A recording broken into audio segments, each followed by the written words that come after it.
ভারতের প্রধানমন্ত্রী নরেন্দ্র মোদী দেশটির সশস্ত্র বাহিনীকে বলেছেন, পাকিস্তানের প্রতিটি পদক্ষেপের প্রতি তার দেশের প্রতিক্রিয়া আরও জোরালো হওয়া উচিত। পাকিস্তানে ভারতের হামলার পর তার এই বক্তব্য সামনে এলো। মূলত ভারতের ওই হামলার জবাবে ভারতের বিভিন্ন লক্ষ্যবস্তুতে পাকিস্তানও ড্রোন এবং ক্ষেপণাস্ত্র সহ অন্যান্য অস্ত্র ব্যবহার করে পাল্টা হামলা চালায়। পাল্টাপাল্টি হামলার মধ্যেই গত শনিবার যুদ্ধবিরতিতে সম্মত হয় উভয় দেশ। রোববার 11 মে রাতে এক প্রতিবেদনে এই তথ্য জানিয়েছে ভারতীয় সংবাদ মাধ্যম এনডিটিভি।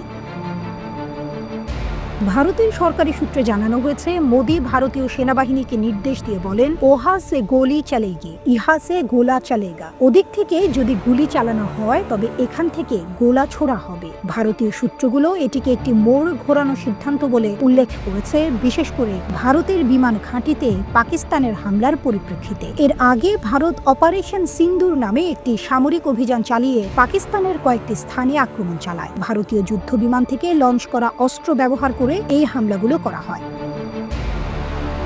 ভারত মনে করছে এই হামলার মাধ্যমে পাকিস্তান থেকে সীমান্তে গোলাবর্ষণ ও ড্রোন হামলার জবাব দেওয়া হবে। ভারতের সরকারি সূত্র বলছে, অপারেশন সিন্দুর এখনো শেষ হয়নি এবং সন্ত্রাসবাদের মোকাবিলায় ভারতের প্রতিক্রিয়া এখন থেকে এক নতুন দৃষ্টান্ত গড়বে। এছাড়া কাশ্মীর ইস্যুতে ভারতের অবস্থানও স্পষ্ট করে জানানো হয়েছে, এই ইস্যুতে কোনো মধ্যস্থতা ভারত মেনে নেবে না এবং এই বিষয়ে একমাত্র আলোচনা হতে পারে পাকিস্তানের নিয়ন্ত্রণে থাকা কাশ্মীরি এলাকা ফেরত দেওয়া নিয়ে। এর আগে রোববার মার্কিন প্রেসিডেন্ট ডোনাল্ড ট্রাম্প ভারত পাকিস্তানের মধ্যে যুদ্ধবিরতিতে অভিনন্দন জানিয়ে কাশ্মীর বিষয়ে মধ্যস্থতার প্রস্তাব দেন।